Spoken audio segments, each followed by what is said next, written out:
Everyone, welcome and welcome back to the channel. कैसे आप सभी? आई होप आप सबकी सीटेट की प्रिपरेशन बहुत अच्छी चल रही होगी। तो बहुत कम डेज बचे हैं, 7 से 8 दिन है प्रॉपरली आप लोगों के पास में एज अ रिविजन करने के लिए। आप लोगों का एडमिट कार्ड जो रिलीज हो चुका है, आई होप आप सब लोगों ने जो है वो अपने प्री एडमिट कार्ड डाउनलोड कर लिया होगा और आप लोगों की जो भी एग्जाम सिटी जो है वो आप लोगों ने देख ली होगी। जब आप लोगों ने अपना एडमिट कार्ड देखा होगा, उसके अंदर हम लोग देखते हैं कि एडमिट कार्ड के अंदर कुछ इंस्ट्रक्शंस नीचे दिए हुए होते हैं। उन इंस्ट्रक्शंस में से जो है वो कुछ कुछ कॉमन होती है कि आप लोगों का एग्जाम इतने बजे होगा, जो भी आपका टाइम स्केड्यूल होता है, कितने बजे आपको आना है, क्या क्या उसके रूल्स है जो हर एग्जामिनेशन के लिए कॉमन होते हैं। लेकिन इस बार हम लोगों को सीटेट के नीचे जो इंस्ट्रक्शंस होते हैं, सीटेट में जो भी हमारे पास में प्री एडमिट कार्ड आया है, उन इंस्ट्रक्शंस के नीचे 4th नंबर पर हम लोगों को एक नया इंस्ट्रक्शन देखने को मिला है, जिसको लेकर जो है वो कैंडिडेट के माइंड में बहुत ज्यादा कंफ्यूजन है। तो उस 4th इंस्ट्रक्शन के बारे में बात करेंगे, क्योंकि ये इंस्ट्रक्शंस जो है वो एक नया है और किसी भी एग्जामिनेशन में ये देखने को नहीं मिला है। और इसमें क्या है, क्या नया आप लोगों को देखने को मिलेगा, और इसको लेकर जो है वो आप लोगों को अवेयर होने की भी जरूरत है, क्योंकि ये रूल आप लोगों को ऑब्वियसली पता होना चाहिए अगर आप लोग सीटेट के लिए प्रिपेयर कर रहे हैं। तो फिर चलिए बिना किसी देरी के वीडियो को स्टार्ट कर देते हैं। अगर चैनल पर पहली बार आए हैं तो प्लीज वीडियो को लाइक करके चैनल को सब्सक्राइब कर दीजिए, क्योंकि हम हमारे चैनल पर जो है वो सीटेट के लिए एंड अदर एग्जामिनेशन के लिए प्रिपरेशन भी करते हैं, एंड जो एज पॉसिबल जो चीजें होती है वो मैं आप लोगों के साथ में शेयर करने की कोशिश करती हूँ। टू द पॉइंट बात करते हैं, कोई भी यहाँ की बात नहीं होती है। तो फिर चलिए बिना किसी देरी के वीडियो को स्टार्ट करते हैं। सबसे पहले अगर मैं बात करूं कि इंस्ट्रक्शंस, देखिए बाकी सारे इंस्ट्रक्शंस नॉर्मल है, जैसे हर बार होते हैं कि क्या हमको पहन के आना है, ब्लूटूथ वगैरह अलाउ नहीं होते हैं, वो सारे हैं, कितने बजे आना है, कितने बजे पेपर स्टार्ट होगा, कितने बजे खत्म होगा, वो सारे। लेकिन 4th नंबर पर हम लोगों को एक नया रूल दिया गया है ओएमआर शीट को लेकर। देखिए, जब हम लोगों को ओएमआर शीट जब हम लोग फिल करते हैं तो हम लोगों को पता है कि सारे कैंडिडेट की जो आंसर्स होते हैं वो अलग अलग होते हैं। मान लीजिए मैंने फर्स्ट का कुछ और भरा, मेरे पीछे वाले ने फर्स्ट का कुछ और भरा। इस तरीके से हम देखते हैं कि अलग अलग कैंडिडेट्स के हर एक आंसर के लिए अलग अलग आंसर्स होते हैं, हर एक क्वेश्चन के लिए अलग अलग आंसर्स होते हैं। तो सीटेट के द्वारा इस बार ऐसा कहा गया है कि मान लीजिए कोई भी एक पर्टिकुलर क्वेश्चन है, मान लीजिए आप लोगों ने जो है वो 49 नंबर क्वेश्चन देखा।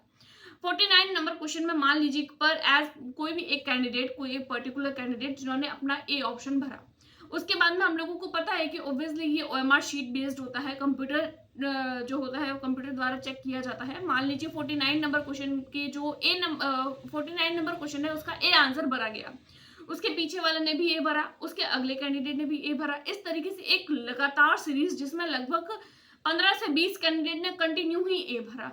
तो फिर वहां पर क्या होगा, अब ये कंप्यूटर टेस्ट होगा और कंप्यूटर टेस्ट के बेसिस मतलब कंप्यूटर द्वारा जो है वो चेक किया जाएगा। तो कंप्यूटर द्वारा चेक करने पर इस बात का पता लगाया जाएगा कि एक पर्टिकुलर सीरीज के आने पर, यानी एक पर्टिकुलर कैंडिडेट जो स्टार्टिंग यानी इस रोल नंबर से लेकर इस रोल नंबर तक एक ही क्वेश्चन का आंसर सबके एक जैसा, कैसे बीच में कोई ना कोई कैंडिडेट तो होगा जो एक ही जगह बी भरेगा।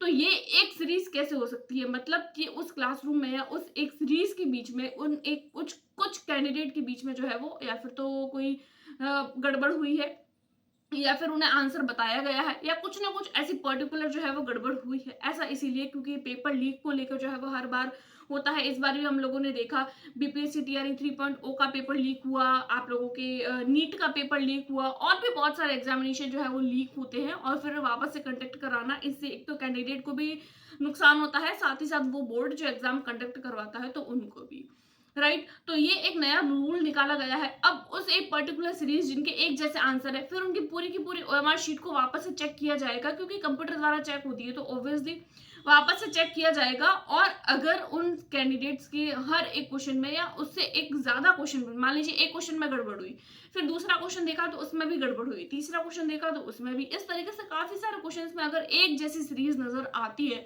तो उन कैंडिडेट के जो है वो एक घेरे में ले लिया जाएगा और उन लोगों की जो शीट है वो वापस से चेक होगी, और उनका हो सकता है उनका जो रिजल्ट है उसको भी रोक लिया जाए, या उनके रिजल्ट जो है वो वापस करवा दिया जाए। क्योंकि 4 इंस्ट्रक्शन में एंड और दोनों लिखा गया है कि या तो ये करवा दिया जा सकता है, या फिर उनके वो क्वेश्चन को डिलीट किया जा सकता है उस एक पर्टिकुलर सीरीज के लिए, या फिर आप लोगों के मार्क्स को कम किया जा सकता है।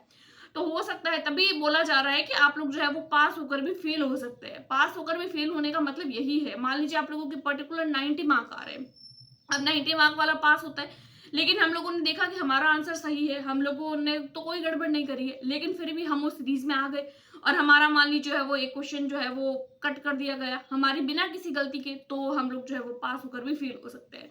तो आप लोग पर्टिकुलर 90 मार्क्स का टारगेट ना रखें, ज्यादा मार्क्स का रखें, ताकि एक दो मार्क अगर आप लोगों को आगे पीछे देखने को मिले तो भी आप लोगों की कोई गड़बड़ ना हो और आप लोग सीटेट के एग्जाम के लिए क्लियर जो है वो एलिजिबल हो पाए।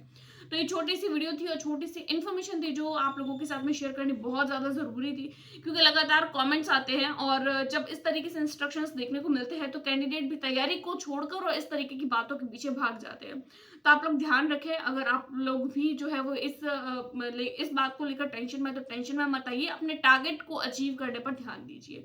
तो ये छोटी सी इन्फॉर्मेशन आई होप आप लोगों को पसंद आई होगी। अगर चैनल पर पहली बार आए तो प्लीज वीडियो को लाइक करके चैनल को सब्सक्राइब कर दीजिए। Thanks for watching.